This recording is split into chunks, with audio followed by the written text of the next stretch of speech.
Hello, everyone, and welcome to today's webinar, Advancing Gastrointestinal Infection Diagnosis and Management, Leveraging Molecular Testing for Enhanced Accuracy, Efficiency, and Flexibility in Identifying GI Pathogens. I am Cassie Soltman of LabRoots, and I'll be your moderator for today's event. Today's educational web seminar is presented by LabRoots and brought to you by BD. To learn more, visit bd.com. We encourage you to participate today by submitting any questions you may have during the presentation. To do so, simply type them into the Ask a Question box and click Submit. We'll answer as many questions as we have time for at the end of the presentation. You may also submit any technical issues here as well if you're having trouble seeing or hearing the presentation. I'd like to now welcome our speakers. Joining us today is Dr. April Bobenchik. Dr. Bobenchik is a board-certified clinical microbiologist and currently the medical director of microbiology and virology at Penn State Hershey Medical Center, an associate professor of pathology at Penn State College of Medicine. She has expertise in medical microbiology and laboratory diagnostics with specific interests in diagnostic test development, antimicrobial resistance detection, and education. And Dr. Jacky Chow. Dr. Jacky Chow is the Clinical Laboratory Director at MultiCare Health System in Washington State. He completed his clinical fellowship at the University of Washington after obtaining his Ph.D. in microbiology and immunology, and is board certified by the American Board of Medical Microbiology. Dr. Chow's research interests are focused on clinical microbiology, molecular diagnostics, prevention of hospital-acquired infections, test utilization and diagnostic stewardship, and laboratory automation. Dr. Chow serves as an editor of the ASM journal Microbiology Spectrum. And also joining us for our discussion during our Q&A session today is Kayla Kirby, Global Medical Science Liaison at BD.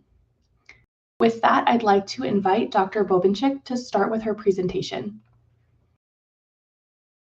Thank you. Today's presentation is going to be Enhancing Diagnostic Accuracy, Efficiency, and Flexibility, Molecular Testing for Gastrointestinal Pathogens.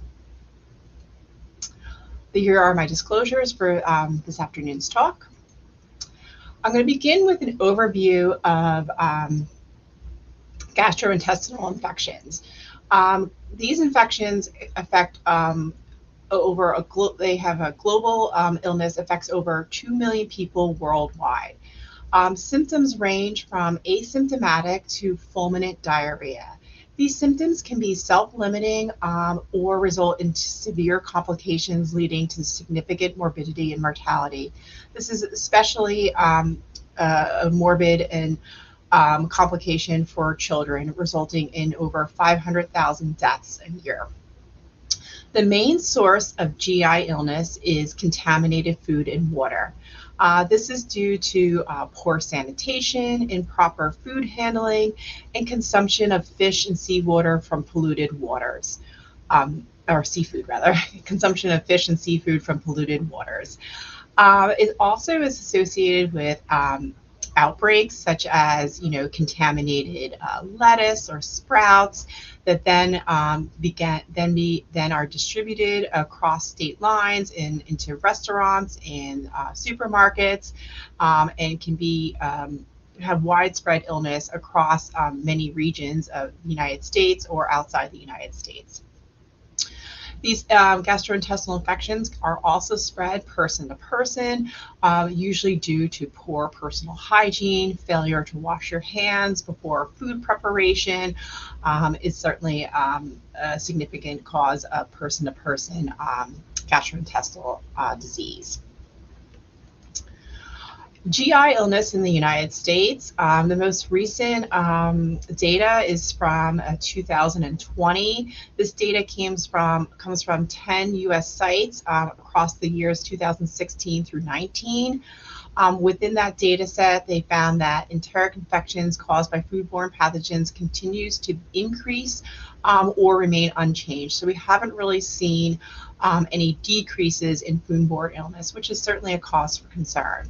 The most common GI pathogens are Campylobacter and Salmonella.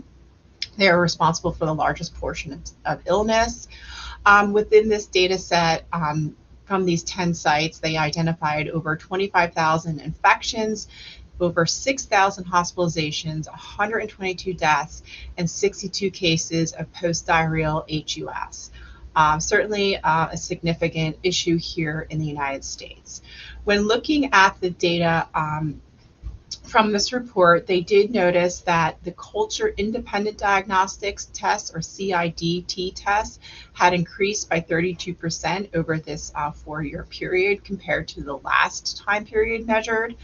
But the most significant increase in CIDTs for pathogens such as Yersinia. 50% of the Yersinia have been identified by culture independent diagnostics, followed by S-Tech, Campylobacter, and Vibrio.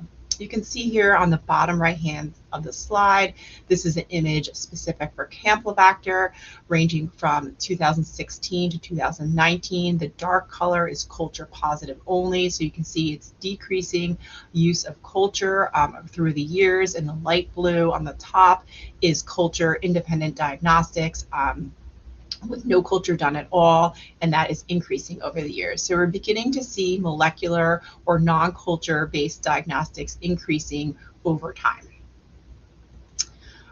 In a recent straw poll of a webinar I had recently attended in the spring, they were asking the participants what tests or diagnostics do they use in their laboratory for stool pathogen detection.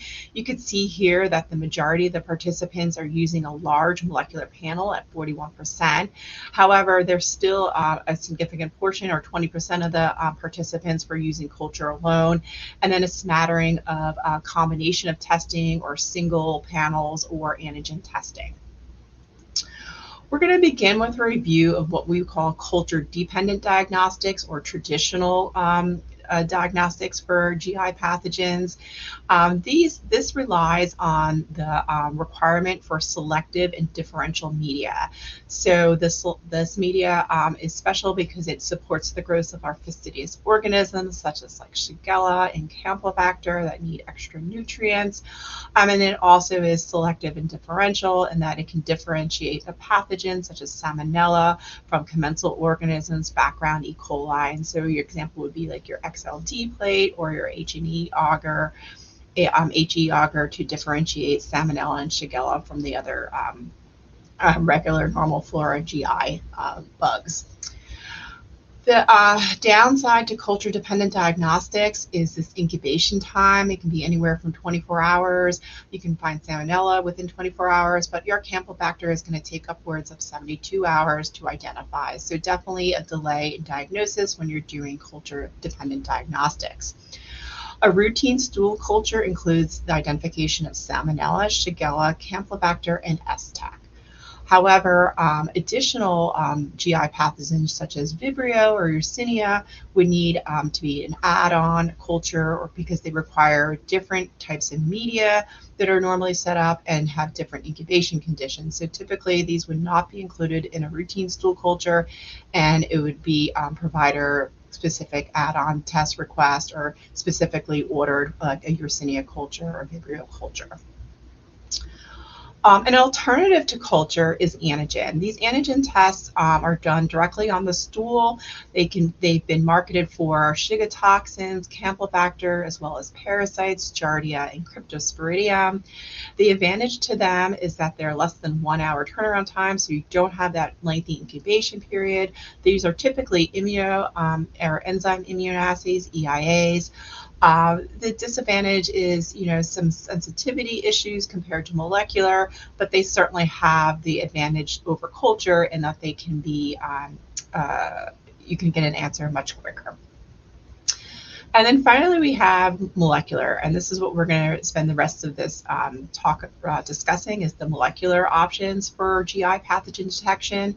This is, again, testing directly from stool. You can identify bacteria, viruses, parasites, and toxins. There's an array of different types of molecular panels out there on the market. There's like a singleplex, which would be identifying just a single target like norovirus or C. difficile, all the way up to multiplex syndromic panels, which can have multiple different targets. The advantage to these molecular assays is that they have a very short turnaround time of approximately less than 2 hours, or less than 4 hours for a particular panel. So much shorter than a 24-hour culture. Like I mentioned, these panels have a variety of different targets. You can see here in the dark green, these are targets, these are toxin targets like C. difficile and Shiga toxin, S-Tech. The blue are bacterial targets ranging from Campylobacter to Salmonella, Vibrio, and Plasmodium. The purple targets are common viral targets, and the orange targets are common parasitic targets. Each manufacturer has a different array of targets, and in each institution, it's up to them or laboratory to decide which panel or set of targets is most appropriate for your patient population.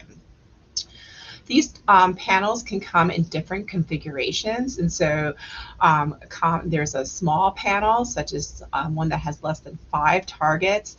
These panels would typically focus on the most clinically significant pathogens for that particular GI disease, and they're also come at a lower cost to the patient, and they're most likely to be reimbursed. Certainly something to think about for those working in outpatient clinics here in the United States, where reimbursement can be an issue.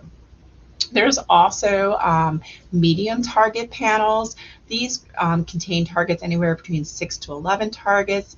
They're expanded over the smaller panels, so they test both the routine and then maybe an extension of that to cover some special clinical presentations, such as exposure to maybe contaminated seafood or contaminated water. So you may want to now also look for Vibrio or Plasmodium, and you would use this extended panel or a panel with a couple more targets on it.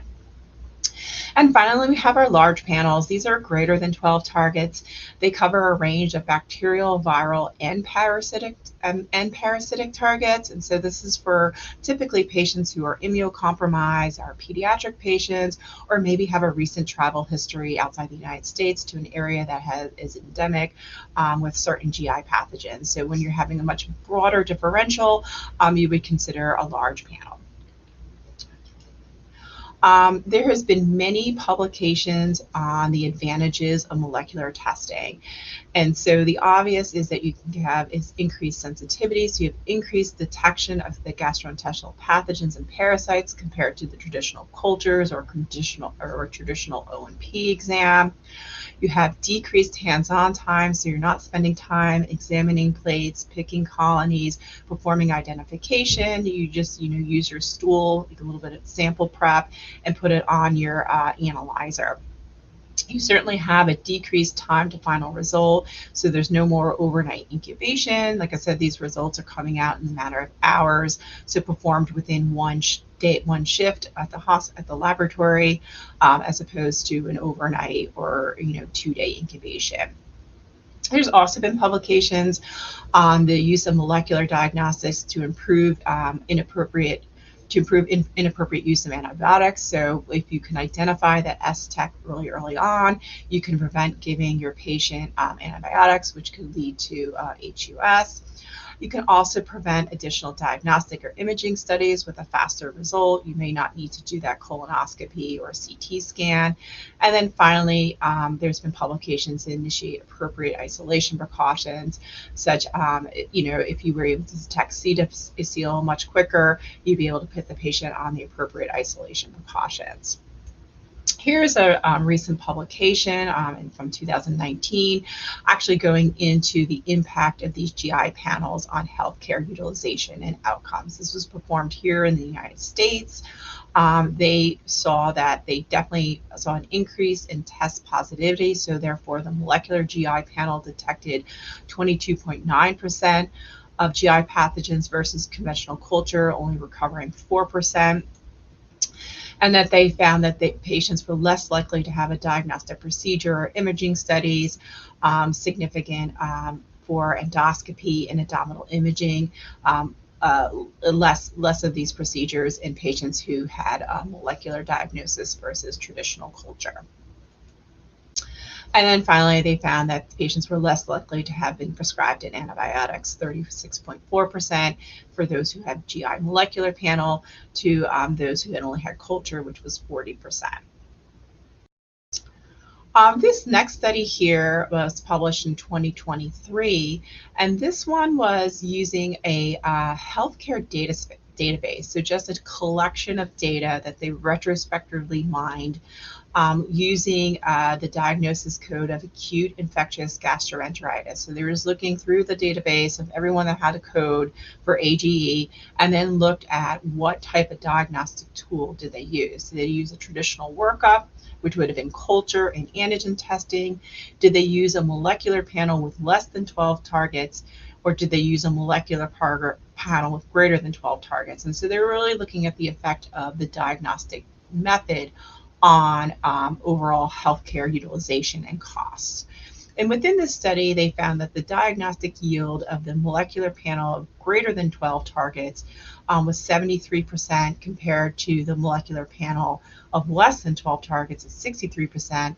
And both of that was statistically significant compared to the traditional workup of only identifying 47% of pathogens. And so, again, the data continues to show that using a molecular panel for GI pathogen diagnosis is certainly superior to the traditional culture.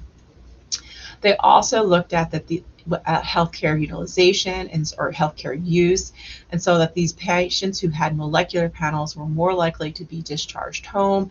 They may have been seen in the ED or an outpatient, or may have been seen in the ED, and they were able to identify a pathogen much quicker and be able to send them home with a diagnosis and a treatment plan, or symptom. Plan to manage them symptoms because they had a diagnosis and they were able to not have to keep them in the hospital overnight. And additionally, they saw that through a cost analysis that these molecular panels were definitely more costly, however, than the traditional workup.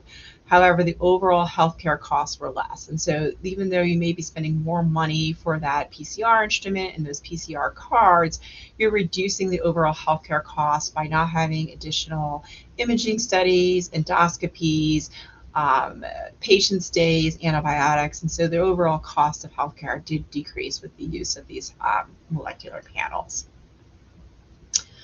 So we have many studies that have shown the positivity or the positive impact of these molecular panels.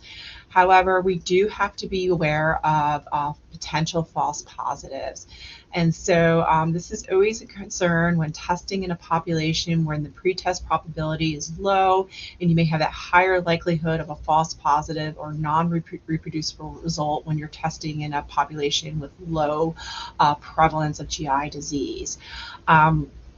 There's certain, this was always kind of anecdotal in our laboratories. We were always concerned of false positives.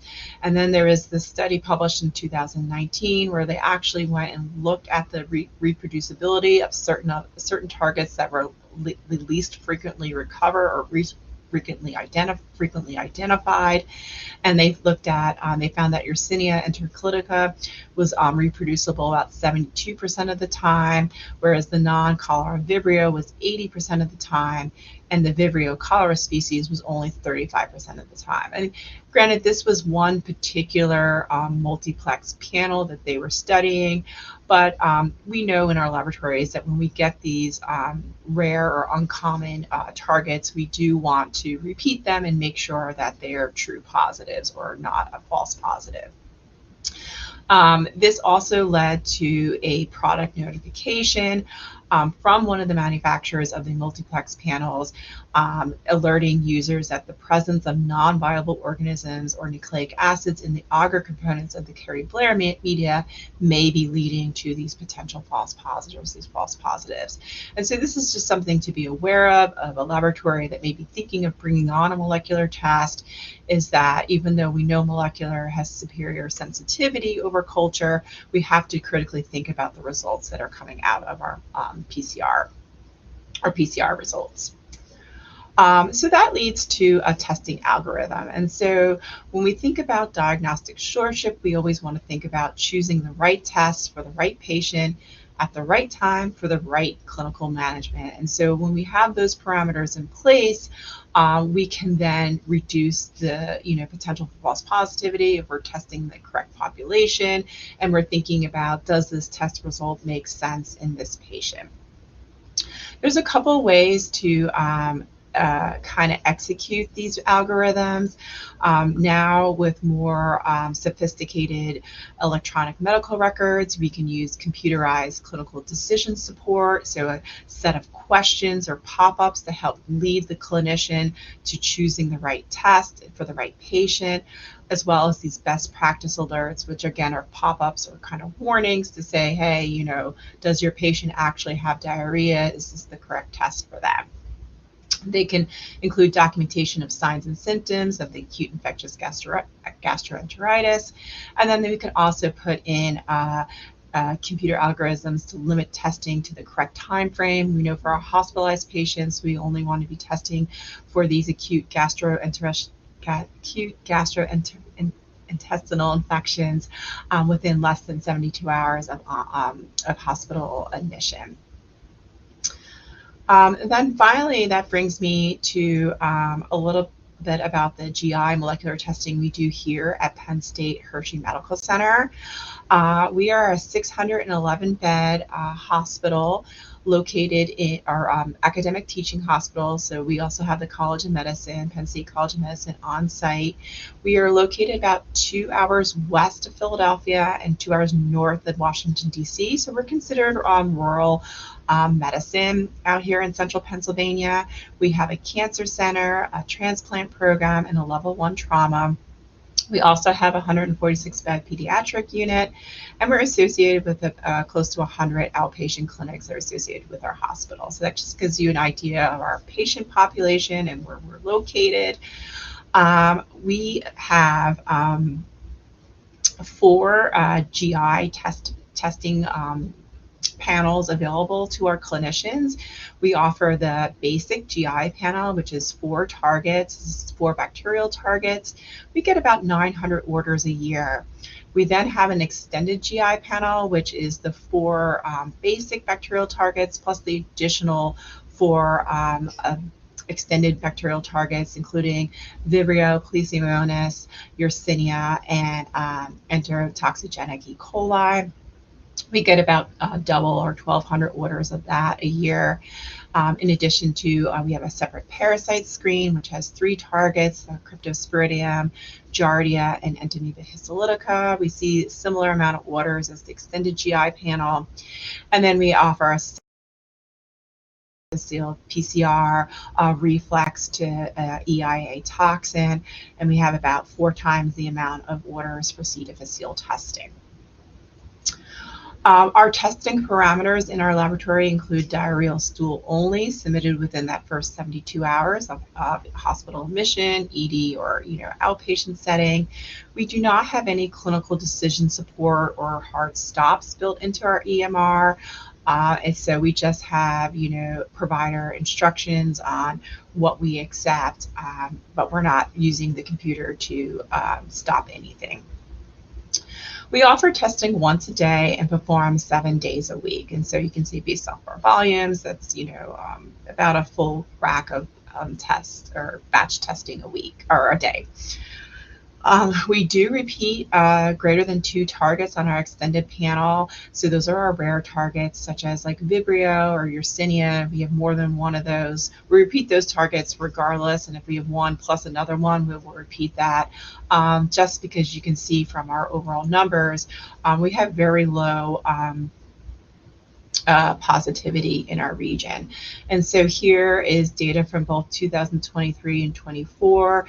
We detected a total of 86 Campylobacter, 69 Salmonella. It drops off significantly for Shiga toxin at 35 and 18 Shigella, and under 10 in a 2-year period of the other extended bacterial targets. This results into an overall positivity of less, or about 5.5% or less than 6%. So our overall positivity is quite low. Our Campylobacter and Salmonella represent 2% apiece, less than 1% for Shiga toxin, and about 0.5% for Shigella, and very, very low percentage for our extended GI panel test. At this percent positivity is also pretty low because we have like I said, we have almost double the amount of orders for our extended GI panel compared to our basic panel. We do send our isolates to the Pennsylvania Public Health Laboratory. We do attempt to recover our Salmonella and Shigella on HE agar. You can see from our data here from 2023 to 2024, we recovered about 80% of our Salmonella isolates and 55% of our Shigella isolates that we were able to send off to the public health lab.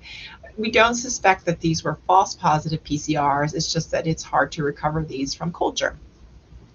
And then from Shiga toxin positive, we just send the GN broth, positive GN broth to the public health lab. They confirmed our PCR in 82% of the cases that we've sent them, and we're able to recover an organism in about almost 60% of the Shiga toxin positive patient stools. And then from the period of 2021 to 2024, we detected 2 Vibrio species by PCR, and one of them confirmed as a Vibrio cholera and one did not. So we have 50% recovery for Vibrio.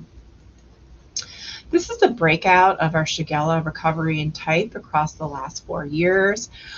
We can see Shigella flexuri type 2 is by far the most common isolated Shigella species. And then we have, just a representative of one of the other types there. And then for our Shiga toxin producing organisms, you can see E. coli 0157 is definitely the most frequently isolated Shiga toxin organism, followed by E. coli 013 and E. coli 111. Interesting to me or to us in that you can see in the last 2 years, 2023, 2024, we had a couple E. coli non-typable so that they weren't reacting with the serotypes that our public health lab were screening for. So perhaps a rare E. coli or just one that may be emerging. And then we also found one Shigella that was also producing the Shiga toxin as well. So they're not always E. coli producing. And then finally is our data for parasites. You could see here that our overall positivity for parasite is quite low, less than 2%, with 1% of Giardia and less than almost 0.5% for Cryptosporidium and only 0.2% for Entamoeba histolytica. This is quite surprising, being that we are in a rural area where we have many campers and hunters and people on well water and farming, and yet we still have a pretty low parasite positivity. So in conclusion, our molecular panels identify significantly more GI pathogens than conventional culture. This was not only demonstrated in the literature and publications, but we also see that in our own laboratory. We know that one size does not fit all. That's why, luckily, on the market, there are many different GI panel, PCR panel options for different laboratory setups and institutions. And so we really want to use the right size panel for our right patient population. And that doesn't mean you have to just use one panel. You can use multiple different panels for the different types of populations that you serve. And then finally, we've seen improved clinical outcomes with the use of molecular panels.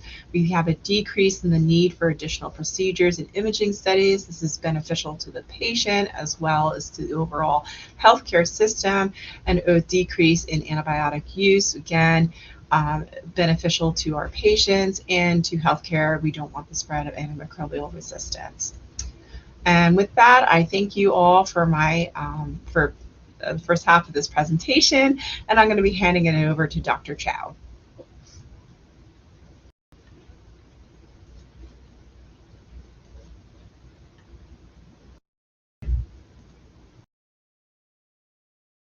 Great. Thank you so much for the great presentation, Dr. Bobenchik.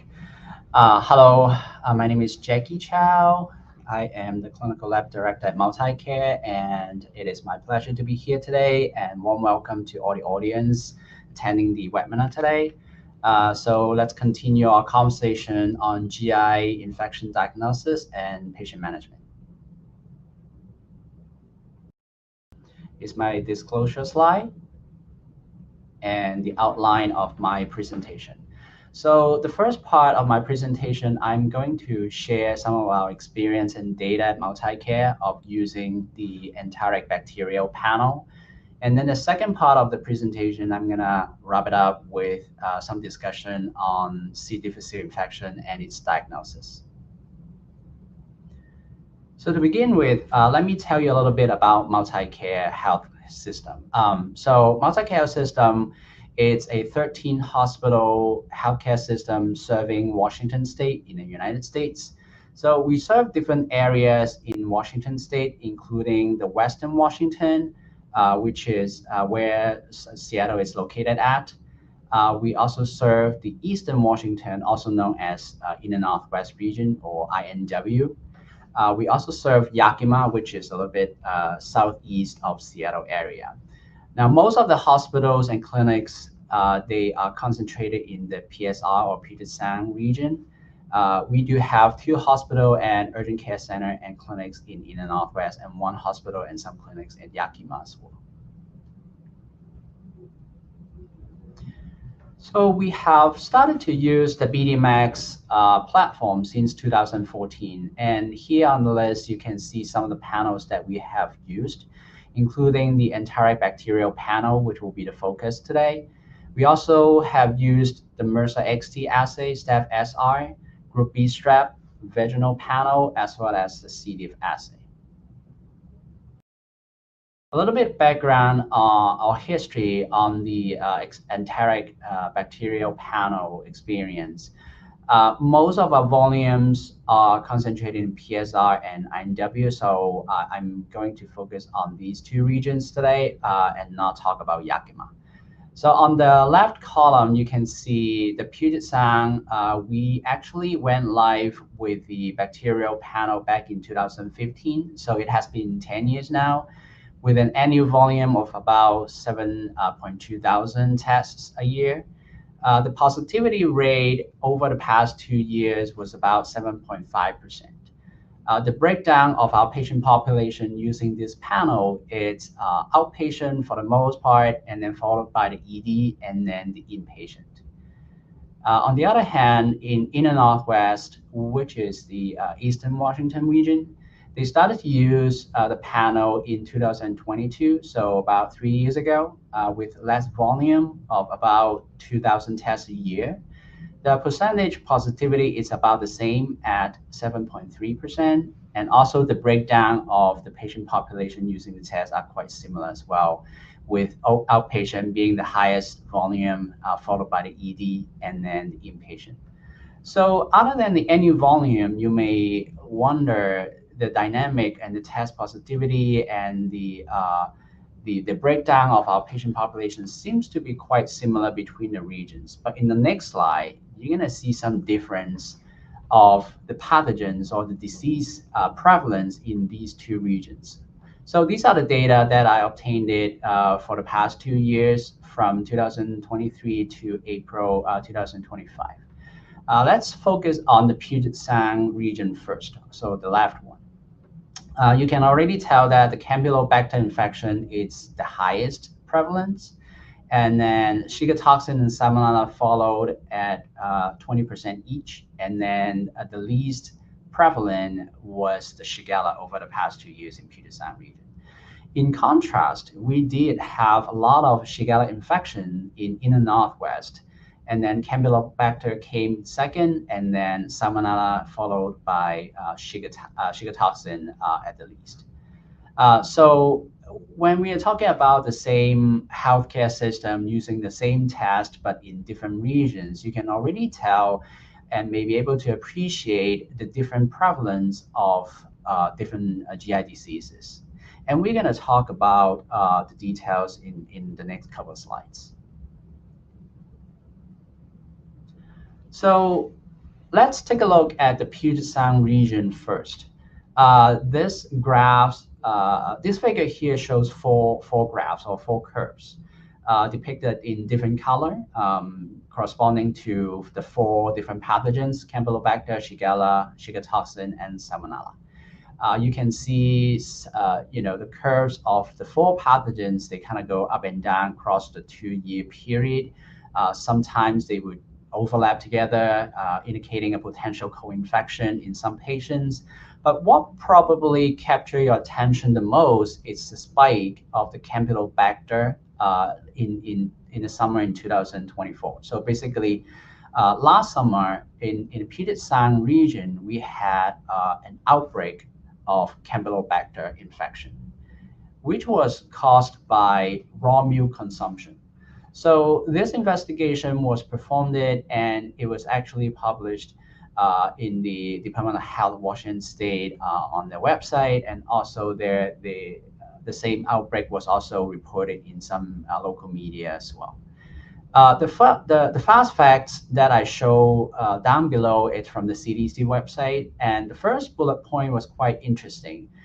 Many Campylobacter infections are actually underdiagnosed or underreported or even not diagnosed. And part of the reason is because Campylobacter culture takes a little bit of special condition and also media to help the organism grow at the right condition. So if your lab does not have that type of right condition or incubator or temperature or media, then you may not be able to isolate as efficiently. Now, the GI panel that we have talked about so far does not have that problem and will be able to pick up these type of Campylobacter infections. And also to echo the previous graph in the previous slide, you also notice that infections tend to be more common in summer than in the winter. Now, other than the raw milk consumption, I was also thinking what could be some other reasons that may contribute to the outbreak. And I came across this interesting paper that was published in 2024. Now, this paper did not talk about Seattle or the Washington state, but they focused on the Campylobacter infection in the Southwest United States. What they find in general is that there is a correlation between the rainfall or the precipitation in the previous year, or in particular previous winter time, compared to the Campylobacter infection next summer. So let's say if we are looking at the outbreak in 2024, what could have mattered would be the rainfall in the previous winter time in 2023. Now, with this particular literature and finding, I went back and take a look at the rainfall in the Seattle area in 2023. Now, first of all, you may realize there is a U shape from this graph, indicating that most of the rainfalls they actually happen during wintertime, which is pretty well known. Seattle, it rains, in winter, and also it's more gloomy or cloudy compared to the summer. Summer is gorgeous, and we don't have a lot of rainfall. So back to the graph. If you look at the far right column, you will find the data from December. Now, there are two bars in it in different colors. One is the bar in gray, and that is actually the average from previous data points. And there is a greenish blue bar that indicates the rainfall in the year of 2023. And when you compare the two, you can see that in 2023, we actually had much more rainfall than and the average rainfall that we received in previous Decembers over the past decades or so. So it may be that this increased rainfall in the winter in December in 2023 actually may have caused an increased prevalence of Campylobacter during the next summer in 2024. And I just find this correlation pretty interesting. So now let's move forward to the inner Northwest, which is more like the inland area in Eastern Washington. You can tell almost right away that the distribution of the disease prevalence are quite distinct and different compared to what we have seen so far in the Puget Sound region. But before I jump into this huge spike caused by the Shigella, I wanted to kind of close the loop in the Campylobacter story. So this is the rainfall and precipitation in the Northwest in 2023. And you can see that there is no U-shaped distribution. Everything is pretty flat. And the rainfall in general compared to the Puget Sound is much less. And again, maybe the rainfall could be an indicator or one of the factors that could impact or influence the Campylobacter infection during the following summer. So again, I find it quite interesting. Now, let's take a look at the Shigella peak that happened for 5 to 6 months. So it started in October of 2023, and it ended at around March, April of 2024. This outbreak was associated with a homeless community in the Spokane or the inner Northwest region. It not only affects the Eastern Washington, but it also extended to Kootenai counties in Idaho state, which is the state next to Washington. In this table here, I'm showing you some of the internal data from Multicare during the outbreak. Even though the spike from the previous graph shows you like a huge spike, but it was actually caused by 2 different species during this outbreak. And you can tell from the table, the first couple of strains indicated that Shigella flexneri was causing the outbreak during the early phase of the outbreak. And then beginning in December in 2023, the Soniae started to pick up speed and then also take over and contribute to the outbreak till the end of April in 2024. Another thing that I would like to point out is the susceptibility pattern of these 2 species are quite different as well. You can tell from Shigella soniae, most of the strains are resistant to ampicillin, Bactrim, and being susceptible to ciprofloxacin. But when you look at Shigella flexneri, the susceptibility pattern seems to be more diverse because we saw strains that are completely susceptible to all 3 antibiotics, all the way to being resistant to all 3 antibiotics. And that actually echoes very well with this particular graph from the CDC website highlighting the uptrend or the increase of the XDR strain of Shigella. So XDR stands for extensively drug-resistant phenotype, and it is defined as its resistance to azithromycin, ciprofloxacin, ceftriaxone, tripsulfa, and also ampicillin. Now, not all the Salmonella or Shigella infections needs to be treated because most of the time they are self-limited. But in the case of immunocompromised status, or if patient has some other comorbidities, when the antibiotic treatment is actually warranted, then it is highly recommended that you perform susceptibility testing to make sure the right antibiotics is being used to treat the disease. And then to echo what Dr. Bobenchik has mentioned in her presentation, it is also very important for us to submit these isolates, or at least the positive stool sample, to the state lab, so then they can perform subsequent epidemiological investigation, including whole genome sequencing, for example, and hopefully to do source control and limit the spread of the disease in the community. So now that we have talked about the clinical side of it, I'd like to switch gear a little bit to the operational side. So in the next 2 slides, what you're going to see is the turnaround time from collection to result in the 2 regions. Again, the first one will show you the data in the Puget Sound region, and then the second one will show you the data in the inner Northwest region. And here in this figure, you can see a normal distribution other than the long tail on the right-hand side.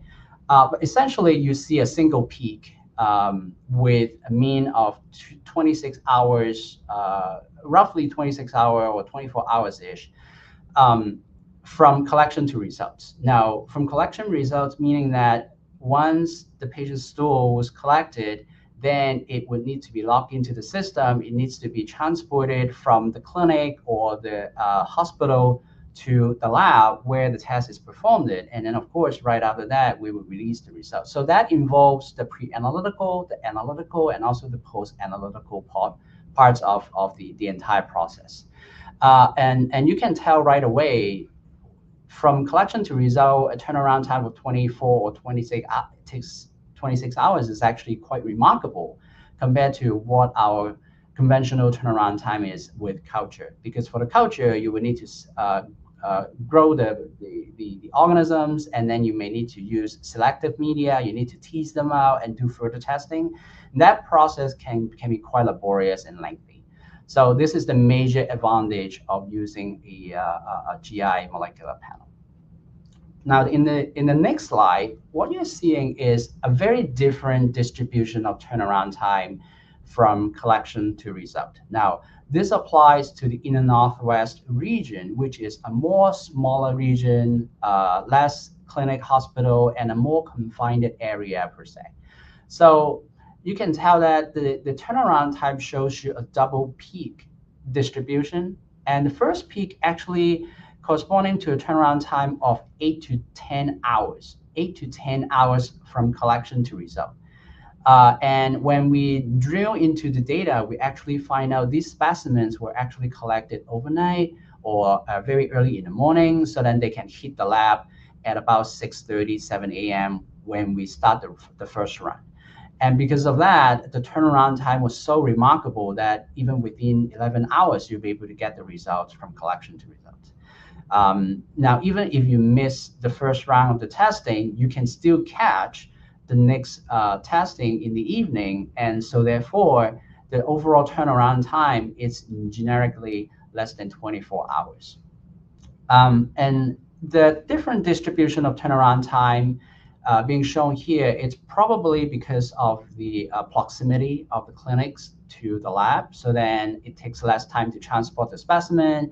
The staffing model, it's about the same between the two labs. So I would say the pre-analytical piece of it probably contributes the most to the difference of the turnaround time distribution.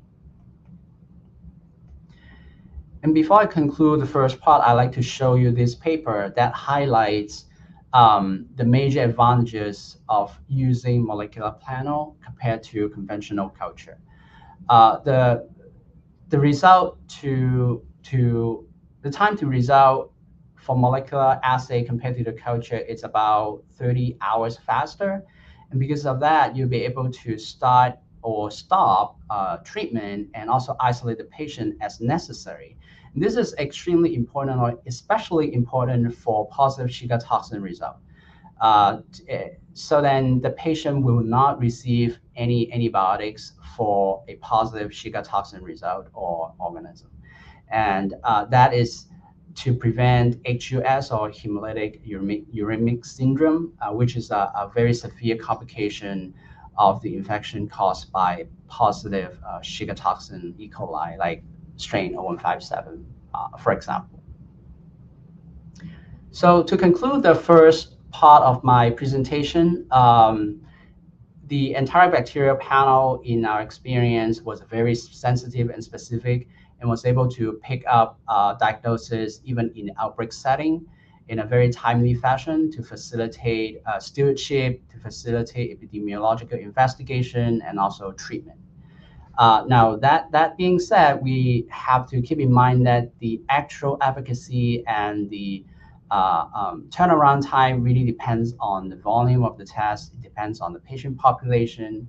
It depends on the workflow of the lab, depends on the staffing situation, and also the disease prevalence as they may change over the years. So let's talk about C. diff. C. diff is one of my favorite topics, and there are several reasons, and I'll give you two main reasons. The first reason is because I can ask the providers to submit the right samples all the time, focus on the philosophy of junk in, junk out. If they submit the wrong or inappropriate sample, and if we test for it, then it can very likely lead to inaccurate results. So again, junk in, junk out, and C. diff infection or diagnosis is actually one of the best examples to illustrate that. The second reason why I like to talk about C. diff is because I can start a fight very easily. When you talk to people who really like PCR versus the people who really like the two-step algorithm, you can get them into a fight in 2 seconds. So, um, but let's talk a little bit more about the organism itself and then some of the logistics after that. So Clostridioides difficile, it's a gram-positive spore-forming anaerobes. Not only it can be a pathogen, but it actually can be part of the GI flora, found in about 3% of healthy individuals. Small kids less than 1 year old has a high colonization rate. If you have a patient who comes in and out of the hospital, have been treated with antibiotics a lot, they also tend to have high colonization. If the patient had previous exposure of CDI or C. diff infection, they also tend to have a higher colonization rate as well. So some of the toxins were being produced by this particular organism was toxin A, toxin B, and the binary toxins.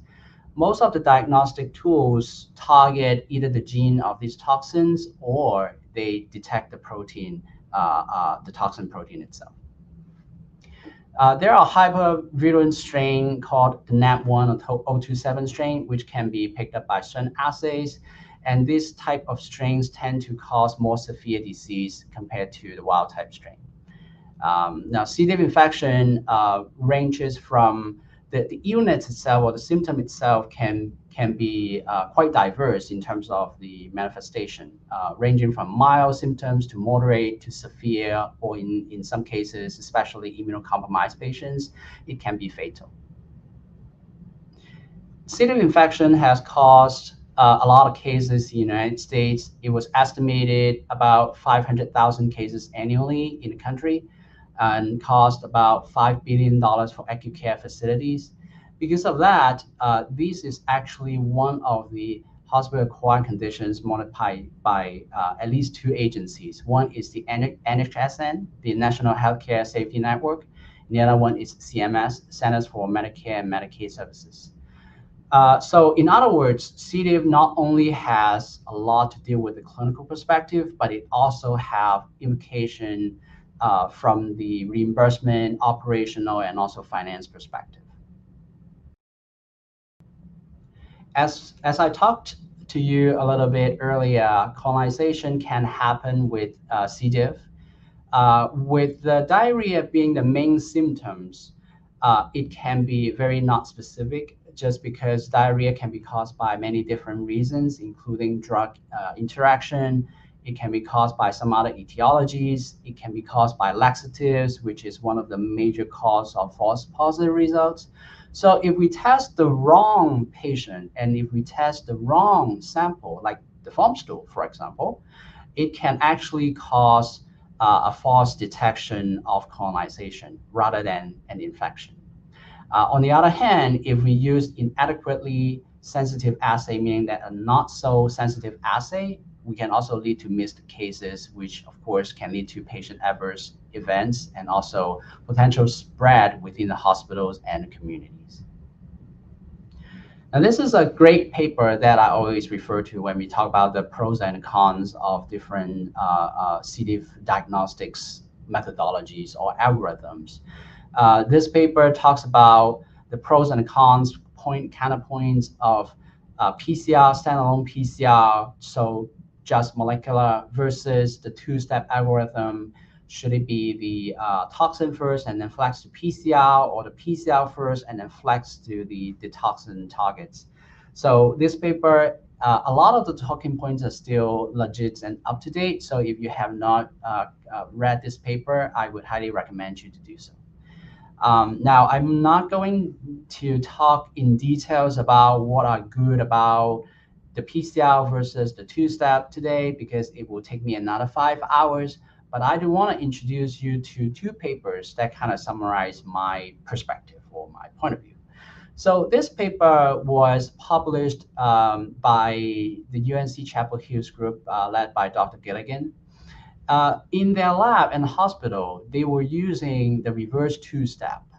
And what they did over a 2-year period was to do a lot of education, have a lot of accountability with stakeholders such as the providers, the nurse, the labs, make sure everyone is on the same page.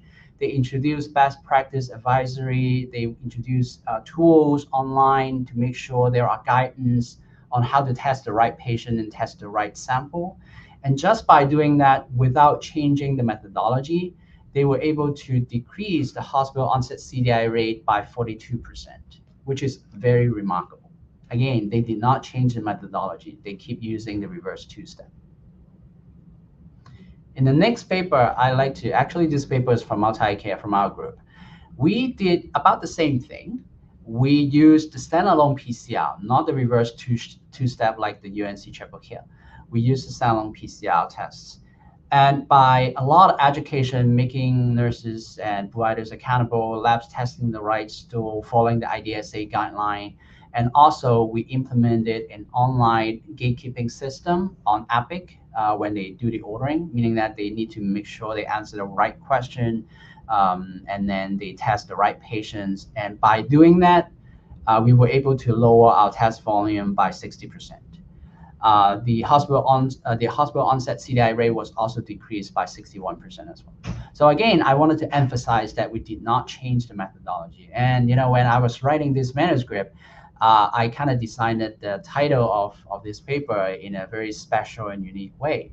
It is not about the assay. Pre-analytical screening is the key to reducing C. diff infection. And that echoes to the UNC paper as well. They did not change their algorithm. They keep using the same test, but they were able to achieve the same thing by adhering to the pre-analytical screening. So again, I'll leave the decision of what mechanism or algorithm to use to your institution, but pre-analytical, it's definitely one of the keys. And then finally, I'd like to share this recent paper published in 2025 this year by Mayo Clinic. There are certain GI panel that actually has a C. diff target in it. And what is special about this study is that they chose not to report the C. diff target beginning 2023. And then they collected the data and analyzed the usage after that, and do a comparison for the pre-change and the post-change. So you can imagine that the GI panel usage decreased because of that, and then the C. diff standalone assay has a huge increase of the utility, because it's not like once you discontinue or stop reporting the C. diff target, people will stop looking for C. diff. They still need a mechanism to look for C. diff and to treat the patient if it is indeed a CDI. So because of that, the dotted line here shows the standalone C. diff PCR volume goes up like a lot, once they stop reporting the C. diff target on the comprehensive GI panel. But what I wanted to point out, the major advantage and finding of this particular paper is that the outpatient antibiotic prescription for C. diff decreased significantly. They also observed an inpatient decrease of prescription for C. diff, but it's not statistically significant, so therefore it wasn't included on this particular slide. But overall, they absolutely have achieved in a reduction in prescribing antibiotics for C. difficile. So to conclude part 2 of the presentation, C. diff infection is a clinical diagnosis supported by the lab result. If you just have the lab result as positive, negative, without looking at the chart or without correlating with the patient's presentation, it's not that useful, because you can definitely report colonization rather than infection, especially if you do not test the right patient or if you do not test the right sample. And also the last slide showed you that if we are reporting C. diff from the GI panel, we need to be particularly careful. And there is indeed a benefit of not reporting the C. diff target from a comprehensive panel. So with that, I'd like to thank you for your attention. I would love to take some of the questions. after this. Thank you so much. Thank you to Dr. Bobenchik and Dr. Chow for your informative presentations. As we will now start the live Q&A portion of the webinar, I'd like to welcome Kayla to join us now.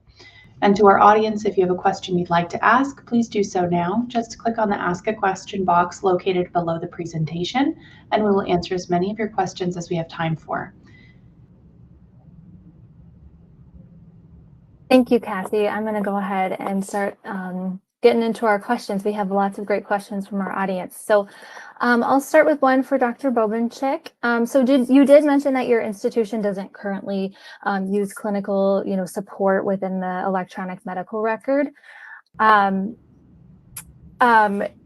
as far as guiding providers in selecting GI panel types. So because the BD-MAX enteric panels are separated into viral, parasite, and bacterial pathogens, ordering providers can sometimes not know what panels to order when they're faced with patients who do have overlapping symptoms. Do you ever get questions from providers that are asking about guidance on which panel to order, and what kind of suggestions might you have for them for getting past that barrier? So like we said, we don't have anything in our EMR, our specific pop-ups in our EMR. We do have ordering instructions about what the intended use of the assay is and what pathogens it detects. I would say our basic panel is typically ordered in the ED for acute presenting GI illness.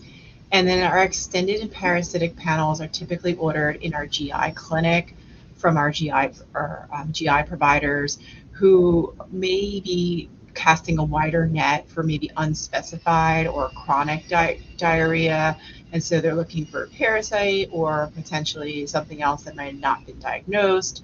And we don't ever encounter too many phone calls about which one to order. Like I said, we do see about double the amount of extended and parasite panels than we do over our basic panel. And then we do have our immunocompromised population, which we don't offer multiplex with viral targets. And so we do see that as a send-out test. So we do know that they are ordering. There are a portion of our providers that do want a full constellation of bacterial, viral, and parasitic. And so they'll order that as well. Thank you, Dr. Bobenchik. Do you have anything to add, Dr. Chow, to that one? Not at the moment, thank you. Okay. Yes. Well, I do have a question for you, Dr. Chow. So given the detailed, data you shared on pathogen detection and recent outbreaks in your area, how does your lab collaborate with public health agencies? Do you have any specific workflows or communication strategies in place to facilitate that? Absolutely. So our infection prevention team actually has a weekly meeting, and the audience in that meeting include laboratorians, including infection prevention across the entire system, including all the representatives from different counties in our public health. Occasionally, we also have audience from the state lab as well. So we basically communicate at least on a weekly basis. Whenever there is any outbreak going on or any interesting cases, we also talk about it. We pay additional attention when it comes to, flu season, the beginning and the closing of the flu season, any particular atypical results that we see in the community, we also talk about it. So I would say it is extremely important for the lab, the clinicians, and the public health partners to collaborate and communicate on a regular basis, so then we are on top of all these epidemiological outbreaks and infections. Agreed. Thank you, Dr. Chow, for that answer. I do have another question. This came in for Dr. Bobenchik, but it could be either Dr. Chow, you can add to it if you would like. So it's about food-related risk factors for GI infections. Are there specific dietary habits or types of food that tend to increase the risk of GI infection? And do you have any recommendations for adjusting food choices to reduce that risk? So yeah, I quickly looked at the FDA and CDC recent outbreaks and recalls, and currently right now it is associated with cucumbers, is where we're having a salmonella outbreak. And so not that it's anything particular to the cucumber, but if anything that is unwashed or uncooked then puts you at risk for GI illness. And so there's always recommendation to fully cook your food and to fully wash your food before consumption, to avoid risk of GI pathogens. But it's not, I wouldn't say, specific to different, like many of our produce. As I said, currently it's cucumbers, there's sprouts, lettuce, onions. Like I feel like many of our produce has had salmonella exposure. And I would agree.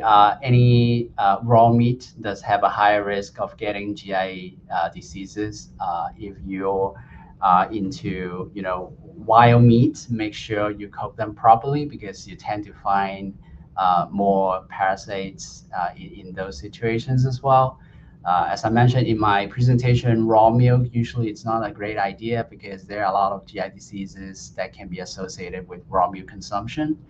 And water hygiene, I think it's also another important part, especially if you're traveling. So those are the things that I can think of that could be associated with GI diseases. Yes, there's a very long list of things that could, it's hard to answer that one. It looks like we just have time for maybe one more question. This is a good one. How can we detect bacteria that cause food poisoning like Bacillus cereus, Staph aureus, or Clostridium perfringens when, that isn't typically what we detect in routine stool cultures? And that could be for either of you. Either of you would like to take that one. Go ahead. I would say I think you are potentially missing some of those rare bacterial pathogens, but that's because they're rare and that they weren't designed to be on these molecular targets. I remember when I first learned stool culture, we would look for beta hemolysis on the blood plate, and so we could pull out like Aeromonas or maybe that rare Staph aureus. But it was so I think if you do away with culture, you could potentially be missing those, but they don't represent a large percentage of GI illness. And some of those pathogens can be systemic and disseminated, and so you would detect them in other sources outside of the stool, such as blood and body and abdominal fluids, which is definitely more pathognomonic for disease. Right. I think Dr. Bobenchik brought up a very good point. In molecular, one of the known caveats of molecular panel is you can only detect things that are decided on the panel on target. If it's outside the panel, then you may not be able to detect it. There could be certain cross-reactivity in some cases, but for the most part, we don't count on those. So that is also why we still use conventional methods like culture and, again, communication with providers, especially ID docs. It's extremely important because sometimes we may not think about it from the lab perspective, but a phone call or communication with the provider team, they will be able to kind of lead us to the right way, and then we can discuss the case, make sure the right testing, diagnostic, and the treatments is being provided to the patients. Well, thank you so much to both of you. That's going to conclude our session today. Do either of you, Dr. Bobenchik or Dr. Chow, have any final comments for our audience? Oh, no, I just want to thank everyone for their attendance today. Yep, absolutely. Yes. Thank you. Thank you for the opportunity and the attendance. Yes, thank you very much. I'm going to pass it back over to our moderator to conclude now. Thank you, Kayla. And thank you again to Dr. Bobenchik and Dr. Chow for your time today and your important research. We would also like to thank LabRoots and our sponsor, BD, for underwriting today's educational webcast. Before we go, I'd like to thank the audience for joining us today and for their interesting questions. Questions we did not have time for today and those submitted during the on-demand period will be addressed by the speakers via the contact information you provided at the time of registration. This webcast can be viewed on demand. LabRoots will alert you via email when it's available for replay. We encourage you to share that email with your colleagues who may have missed today's live event. Until next time, take care, everyone. Goodbye.